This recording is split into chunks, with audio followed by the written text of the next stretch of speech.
So let's look at struggles. Do you men or fathers have struggles? Do you experience struggles in this journey of parenting and fatherhood? Because again, I know that a lot is expected from you. I mean, from the society, then your wives.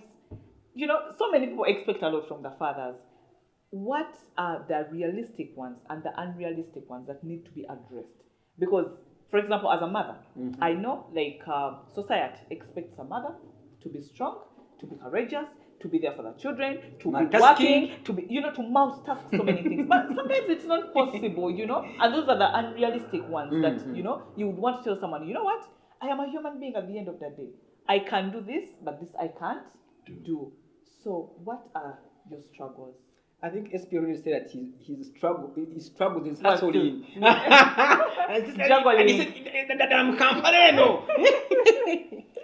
I think struggles are there. Naturally, we are in this world and life is never a straight line. Let's look at these expectations. Yes, so in terms of expectations, for example, we grew up knowing that men should not cry. It's an abomination for a man to cry. That's not for men. But we have come to know that we also have emotions. Yeah. We also break down. That at some point you need to be vulnerable. And because we are mentored that we are not supposed to, we are wired, let me call it that way, we are that we're not supposed to be crying. Even when problems hit us, we don't want to confide. That's why you see men go into depression and you wonder. Yesterday was somewhere. I was speaking somewhere in a couple's dinner. It was a retreat, and I was the main speaker. So I asked them that recently in Uganda, especially in the last few weeks in Uganda, we have been seeing soldiers either killing their bosses or killing other people or killing themselves. So I asked them, have you had a female soldier killing? You understand what I'm talking about? Have you heard of a female soldier killing? What does it mean to you? Right, there was something to think of. Go to prisons. You find that almost 95% are men. I went to one of the prisons and there were 225 prisoners. 15 were females. The rest were men. Yes. It's like an occupation. It's an occupation. You just look at statistics. Most of them are men. What does it mean? That because we are given this kind of cultural context of knowing that you're supposed to be a man and a man should be bold, a man should be like this, and when problems come, they want to address those issues.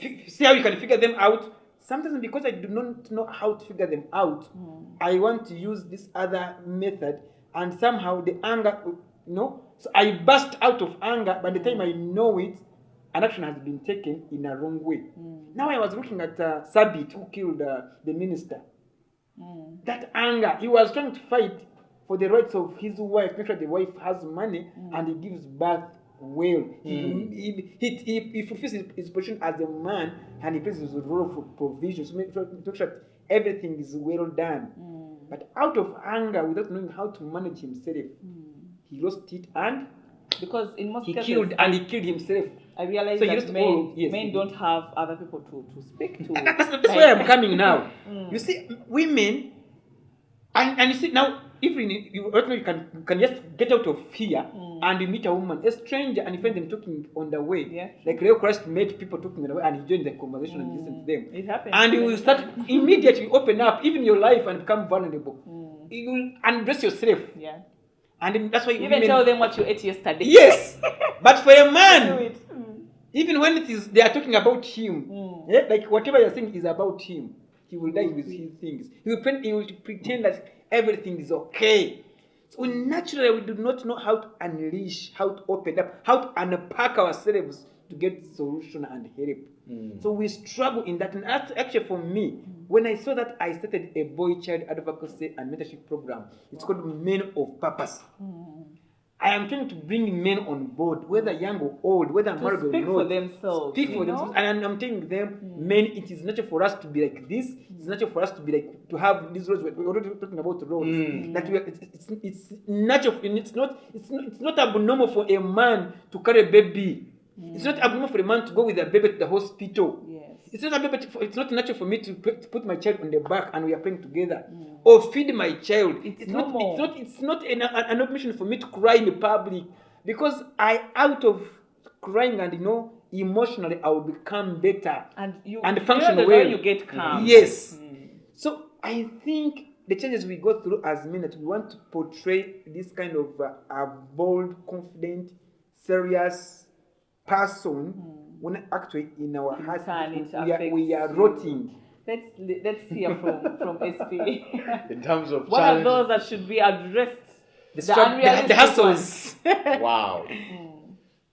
I think that the demand for a man to be consistently, quote unquote, strong, as he's saying, is one of those.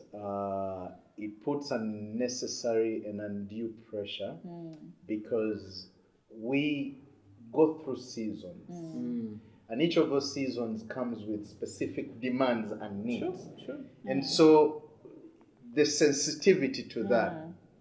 But the scripture is also there, I think it's somewhere in Proverbs, says a brother is born for adversity. So there's a sense in which, yes, there is an outlet, but then also in terms of our design and our makeup as guys, we are designed for the hard stuff. We are. The challenge, though, is that we need to be prepared on how to appropriately deal and receive the hard stuff. Okay. Many of us will crumble in the midst of hard stuff that we should not crumble under. And so you have a challenge there. That even when we've not been trained, we are expected to deliver. Training needs to happen. Mentoring needs to happen. But you have many of us who are on the job. You've not learned. You've not. Exactly. I know. So we will crash and crash big. And we are not ready to even learn. Or so it's a double problem there. But by and large, I think that men do not get as much support as they really need to. They don't. They really don't. And the other side of that, in terms of him, what I would encourage is that it is my responsibility to find the help I need to find. I need to. One of the things that I found really, really lacking, but really necessary, is a closed community of guys. And where we will live life and we can deal with stuff for accountability purposes, for guys who check out my decisions.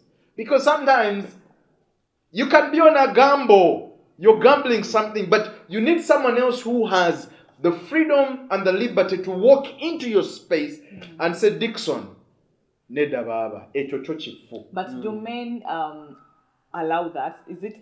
And that's a thing that I need to allow Dixon before that happens. Otherwise, if I have not given Dixon permission to do that, Dixon wajja True.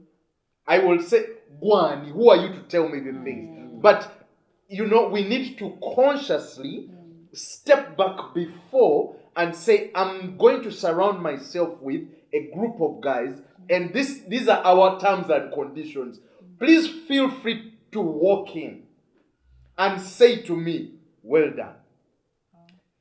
Please feel free to walk in and say to me, in other words, it has to be an initial, exactly, because no one is going to come looking for you. Everybody's dealing with stuff. And so you must be, what I'm saying is that if I ask that who are the guys around me, who are supporting me, who are the other guys that I am supporting, let's start from there, so that we are not looking for Shafiq or someone else to come and I'm there waiting as a victim. No, let me be proactive. Something like that. So let me prepare and create those channels so that can come in. Let's be proactive, before things get out of hand, in that regard, so that we can mitigate. I was part of, I visited some friends of mine recently, and They are brothers. They are 4 guys, and they've been together for the last 15 years. And they check in on one another, and they meet every Monday. It was amazing, very authentic, not fake stuff, authentic, and real stuff. And how are you doing professionally? We'll talk about that. Yes, how are you doing professionally? To relate. What investments are you doing? How many of us, there's communities where people do those and the benefits are huge. They look out for one another. We got to look out for one another. Wow. But if we are all there, you got it together. Yes. Right. Everybody thinks you have it together. Meanwhile, it has you. No yika ate no yika bubi. And singa yatugamba. Ate nga gali afa tumulaba nenga tuloza ali bulungi. No. Like in the time of Jesus, when the guy who was sick, some of us get too sick. We are sick. We cannot go to the place where we need to get what? Help. But the brotherhood around us. Ate wanata abasiramu batusinga muko abalokole. Yeah, that's true. Basiramu, they support one another to the core.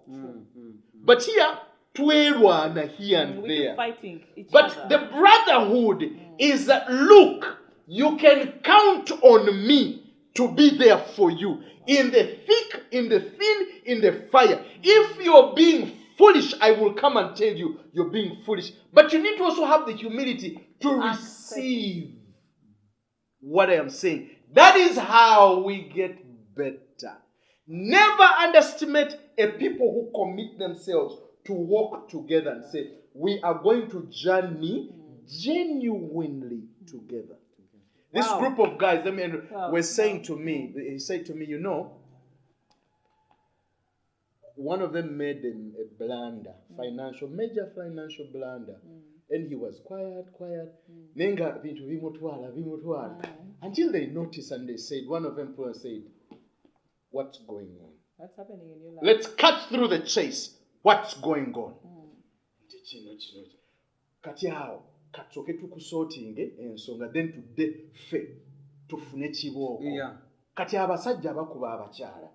Nze kati I feel like if we had a brotherhood, ng'oli omu ku bo nga mukyala wo omukuba otya tukufuna ne twesiba mu kisenge fe abasajja nga 7 tukukube ffe okitegeera ne tuvaayo nga twesotinze okitegeera. Okay, that's extreme, but the point I'm making is that we need to be able sharpen one another. Exactly. If we say we are going to sharpen, let us sharpen, not this fool just kwogera bwogezi tufune ku misumali tugaaye okitegeera nti your teeth are not yet developed to the point of chewing metal, but they need to, because the occasion will demand so.